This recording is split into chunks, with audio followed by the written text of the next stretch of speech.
Good morning बच्चों, कैसे हो आप सब। आज मैं आपको हिंदी 9th की हिंदी पढ़ाने जा रही हूँ। अपनी अपनी हिंदी की बुक निकालिए। वासंती, हिंदी सामान्य, कक्षा 9वीं, पेज नंबर 1 निकालिए। फर्स्ट है आपका साखियाँ। फर्स्ट लेसन है आपका साखियाँ। साखियाँ आप क्या है, इसका केंद्रीय भाव है, ये कबीर जी ने लिखी है, कबीर जी द्वारा लिखी गई है।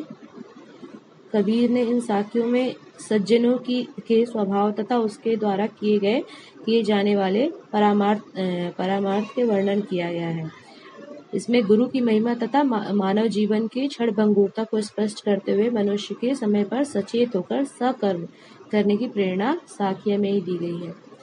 कबीर ने मिट्टी और कुम्हार के रूपों से जीवन के यथार्थ को प्रस्तुत किया है। व्यक्ति को देश और समाज के लिए अच्छे काम करने से ही अमरता मिलती है।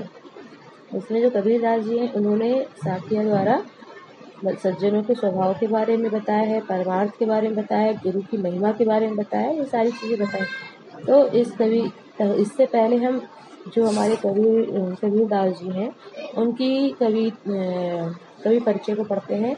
इस कवि परिचय को मैं पढ़ूंगी, आपको भी आपकी बुक में देखना है। आपकी बुक में लिखा हुआ पेज नंबर 1 पे, और इसको आपको मैं जब पढ़ूंगी तो आपको ध्यान से सुनना है। इसको आपको लिखना है आपकी कॉपी के सबसे फर्स्ट हम शुरू करेंगे जहाँ से हिंदी का कॉपी में, वहाँ पे फर्स्ट उसमें आपको कबीरदास जी का कवि परिचय भी लिखना है। तो इसलिए मैं पढ़ रही हूँ, आप इसको देखिएगा, सुनिएगा और इसे लिखना भी है। कबीरदास भक्ति काल के निर्गुण भक्ति धारा के प्रवर्तक कवि हैं।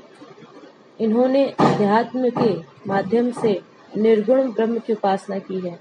कबीर का जन्म सन 1398 ईसा में हुआ। कबीर ने धर्म और समाज के संगठन के लिए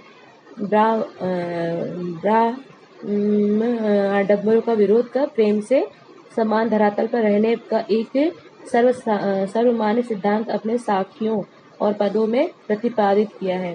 कबीर का रहस्यवाद परमात्मा और आत्मा के प्रेम से के रूप में प्रकट होता है।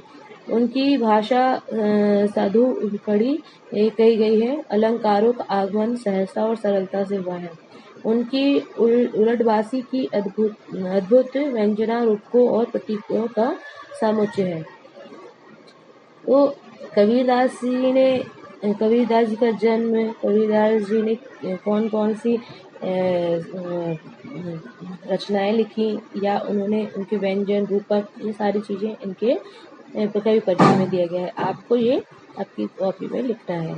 उसके बाद हम कविता पढ़ते हैं, दोहे पढ़ते हैं। उस दोहों का हम मतलब मैं पढ़ती हूँ, उसका मीनिंग भी समझाऊंगी, आपको उसको सुनना भी है ध्यान से, और उसे कॉपी में आपके लिखना भी है। साधु ऐसा चाहिए जैसा सूप सुभाए, सार सार को गही रहे, थोथा दे उड़ाए।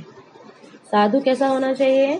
साधु का स्वभाव कैसा होना चाहिए? साधु का स्वभाव सूप की तरह होना चाहिए। सूप कैसा होता है? आप सबने अपने घरों में देखा होगा। सूप कैसा होता है? सूप होता है जैसे कि आप उसमें अनाज को जब साफ करते हो तो उसमें से वो गंदगी को बाहर कर देता है। उसमें अच्छे अनाज, जो साफ अनाज रहता है, उसको रख लेता है, और बुरी उसकी गंदगी रहती है, उसको बेकार व्यर्थ की चीजें जो होती हैं उनको वो बाहर फेंक देती है। हाँ, उसी तरह कैसा होना चाहिए हम साधु, मतलब व्यक्ति जो होता है, व्यक्ति को कैसा होना चाहिए, साधु को कैसा होना चाहिए, वैसा होना चाहिए। अच्छे व्यक्ति को कैसा होना चाहिए कि हमें अपनी अच्छाइयों को अंदर रखनी चाहिए और सारी बुराइयों को बाहर निकाल कर फेंक देना चाहिए। साधु भूखा भाव का, धन का भूखा नाही, धन का भूखा जो फिरे, सो तो साधु नाही। साधु कैसा होना चाहिए? साधु का भाव कैसा होना चाहिए? भाव कि वह भूखा कैसा होगा, भाव का भूखा होना चाहिए, ना कि धन का भूखा होना चाहिए। व्यक्ति को लोगों की भावनाओं को समझना चाहिए, ना कि धन का भूखा होना चाहिए। और जो धन का भूखा होता है वो साधु नहीं होता है। अगर हमें जो व्यक्ति को हमने कभी भिक्षुक को देखा होगा, जो हमारे यहाँ पे आते हैं गरीब मांगने वाले, उन लोग धन मांगते हैं, मगर हमने कभी भी जो रियल में साधु होते हैं, रियल में साधु मीन्स जो परमात्मा से जुड़े लोग हैं, जो आत्मा और परमात्मा में लीन हो चुके हैं, वैसे लोग जो होते हैं, जो सच में रियल के होते हैं, साधु महात्मा। और कुछ कुछ तो ढोंगी होते हैं, जो ढोंगी नहीं, जो रियल के होते हैं वो कैसे होते हैं, धन के भूखे नहीं। उनको आप धन दे दो, कुछ भी दो, कुछ नहीं चाहिए। उनको क्या होना चाहिए, उनके भाव के जैसे आप उनका आदर सम्मान करें, सत्कार करें, वो उसके भूखे होते हैं। फिर थर्ड है वृक्ष। वृक्ष कभू नहीं फल भके, नदी न साचे नीर, परमार्थ के कारणे साधुन धरा शरीर। वृक्ष कभी भी अपने फल को नहीं खाता है। नदी अपने पानी से खुद नहीं सिंचाई करता है, अपने आप को खुद नहीं सिंचाई करता है। जैसे स्वयं वृक्ष अपने पेड़ अपना फल नहीं खाता है, नदी अपने पानी को नहीं सींच सकता है, सेम उसी तरीके से जो परामर्श मतलब भगवान से जुड़ा व्यक्ति जो होता है, वो साधु का शरीर धरता है तब जब मतलब जो उसकी ज्ञान अर्जित किया है वो अपने लिए नहीं, वो हम सभी के लिए ज्ञान अर्जित किया रहता है, तो वो हमने बांटना चाहता है।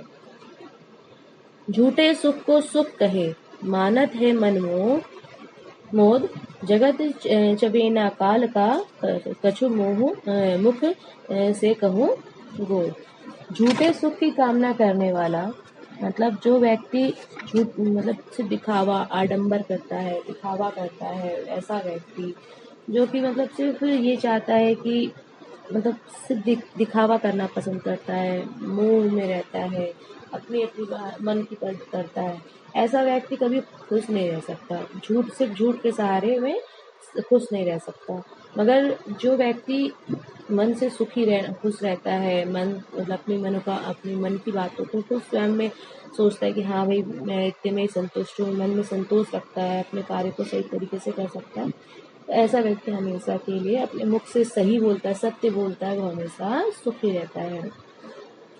पानी केरा बुदबुदा, अस मानुष की जात, देखत ही छिप जायोगे ज्यों तारा प्रभात।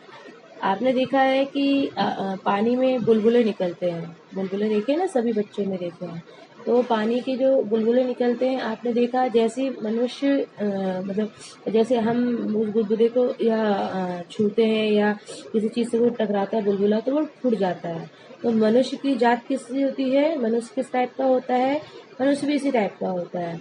जो बुरा व्यक्ति होता है, जो मतलब इस टाइप से जो रहता है कि मनुष्य किस टाइप का जैसे सोचता है कि भैया मन में बहुत सारी उसकी आशाएं आती हैं, कि इच्छाएं हैं, उनका सोच होता है कि भैया हमें ये कर लेना चाहिए, ऐसा करना चाहिए, हमारे सब अच्छे अच्छे काम होने चाहिए, नहीं होने।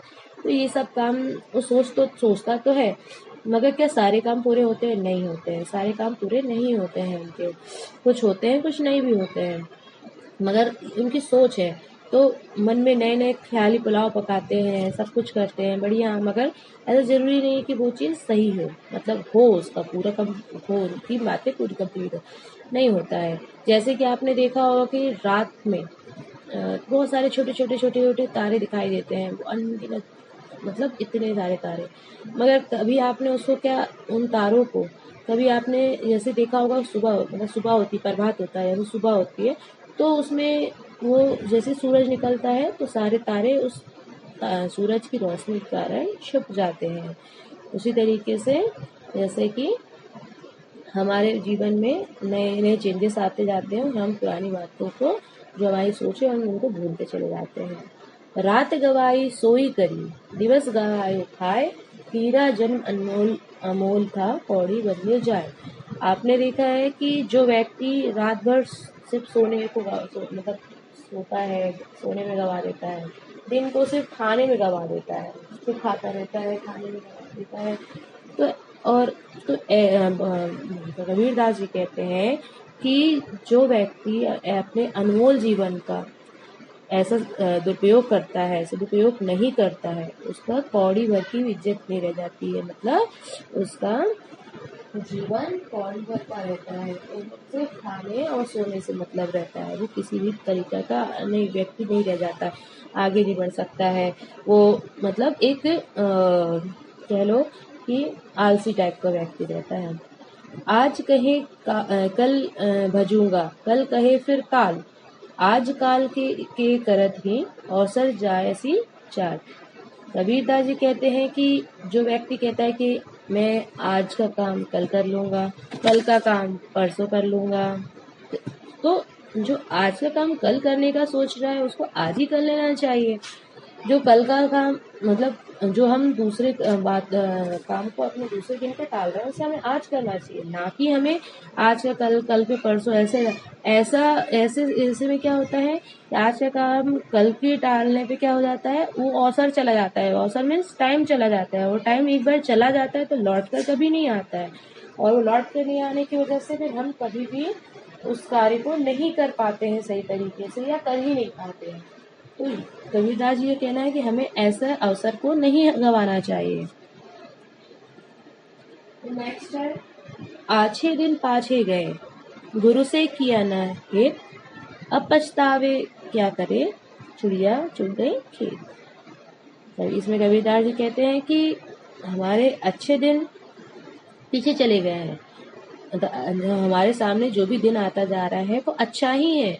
हम सोचते हैं कि ये हमारा अच्छा दिन नहीं है, बुरा दिन है, भाई आगे आएगा अच्छा दिन, आगे आएगा अच्छा दिन, ऐसा नहीं है। हमारा जो दिन चल रहा है अभी वो अच्छा ही है, हमें इसे अच्छा ही समझना है, बुरा नहीं समझना है। तो ये हमें हमारे गुरु द्वारा समझ में, हमें गुरु समझाते हैं कि आज जो अच्छा दिन है वो अच्छा ही है, एक बार ये दिन चला गया तो उसके लिए हमें इसे पछताना पड़ेगा, ना कि मतलब जैसे कि आपने देखा होगा कि खेतों में चिड़िया दाना चुग के चली जाती है, तो अगर जैसे पछतावा बाद में हम करके क्या करेंगे, हम पहले ही उस खेत की रक्षा के लिए, सेफ्टी के लिए उपाय कर रहे होते तो चिड़िया ही नहीं खा के जाती दाना। उसी तरीके से हमने आज के दिन को अच्छा समझा होता और उस हिसाब से काम किया होता तो हमें आगे की बातों को सोचना ही नहीं पड़ता कि भाई आगे क्या होगा, खराब होगा, अच्छा होगा, जो भी चीजें होती तो हम इतना सोचते ही नहीं कि आगे क्या मतलब बाद में पछताने की, हमें कोई भी कार्य को करने के बाद पछतावे की जरूरत नहीं पड़ती। तो हमें कोई भी कार्य को ऐसे करना है कि जैसे उसके बाद में एक बार समय निकल जाने के बाद हम उसके लिए पछताए नहीं। माटी कहे कुम्हार से, तू क्यों रोंदे मोए, एक दिन ऐसा होएगा मैं रोन दूंगी तो। कबीरदास जी कहते हैं कि जो मट्टी है, माटी जो होता है मिट्टी, वो कुम्हार से कहता है कि एक दिन ऐसा आएगा, तू आज मुझे पैर से रोंद रहा है क्योंकि उसको घड़ा बनाना है, तो वो उस मिट्टी को अपने पैरों से रोंदता है, तभी तो वो उसको सॉफ्ट कर पाता है, गीला कर पाता है, तो उससे वो अच्छा मटका बना पाता है या बर्तन बना पाता है।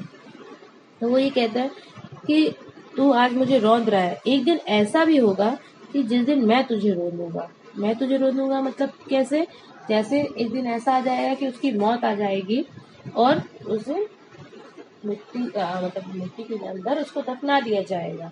तो कहने का मतलब हर व्यक्ति का दिन पलटता है, कभी अच्छा कभी बुरा होता है। आप कभी ये ना सोचेंगे ये आज मैं बहुत बड़ा आदमी हूँ तो कल छोटा नहीं हो पाऊंगा, और जो वो छोटा है तो मुझसे बड़ा नहीं हो पाएगा। कब किसका दिन पलट जाए ना आपको पता है ना हमको पता है।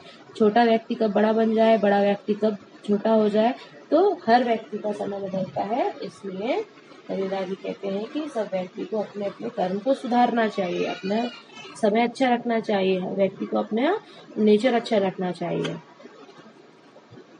तो नेक्स्ट है, यह तन कांचा कुंभ है, लिखे फिरे था साध, टपका लागा फूटिया, कछु नहीं आया हाथ। आपने देखा है कि कबीरदास जी कहते हैं कि जो एक कुंभ मतलब घड़ा जो होता है, कच्चा घड़ा, आप जैसे ही उसमें बनता है तो आप उसको अगर सही तरीके से ना पकाएं, जैसे हाथ में लेके घूमने लगे तो क्या हो जाएगा, फूट जाएगा। या उसको सही तरीके से पकाएंगे नहीं तो क्या हो जाएगा, तो उसे पानी जैसे डालेंगे वो टपकने लगेगा और फूट जाएगा, है ना। तो मतलब आपके हाथ क्या लगा, कुछ नहीं। मगर वही चीज हम कच्ची उम्र में ही उस या मतलब व्यक्ति कच्ची उम्र में अगर गलत संगत कर लेता है तो आगे खत्म हो जाता है। मगर वही चीज हम जैसे घड़े को उस समय में तुरंत उसको लेकर उसको पकाएं, अच्छा सही तरीके से उसको सेकें, तो उसे पकाने के से क्या हो जाएगा, उसमें एक मजबूती आ जाएगी। तो मजबूती के कारण वो घड़ा एक हमारे लिए सही तरीके से काम करेगा। उसी तरीके से जो बच्चा है या जो नया जीवन जिसे मिला है, हम उसे सही शिक्षा देंगे तो वो भी आगे जाके एक नया रूप धारण करेगा और एक अच्छा संस्कार मिलेंगे, उसको सारी चीजें अच्छी मिलेगी, तो जिससे वह अच्छा एक व्यक्ति बनेगा। तो उसे बाद में कोई भी तरीके की दिक्कत नहीं होगी, कोई एक अच्छा व्यक्ति बन जाएगा। ठीक है बच्चों, तो आपको ये कविता को दोहे को पढ़ना है और इसका अर्थ आपको आपकी कॉपी में लिखनी है और उसके शब्दार्थ भी आपको आपकी कॉपी में लिखनी है और इस कॉपी को मतलब फोटो खींचकर आपको लिखकर फोटो खींचकर आपको स्कूल के व्हाट्सएप नंबर पे सेंड करना है। उसको हम लोग चेक करेंगे। Okay, thank you.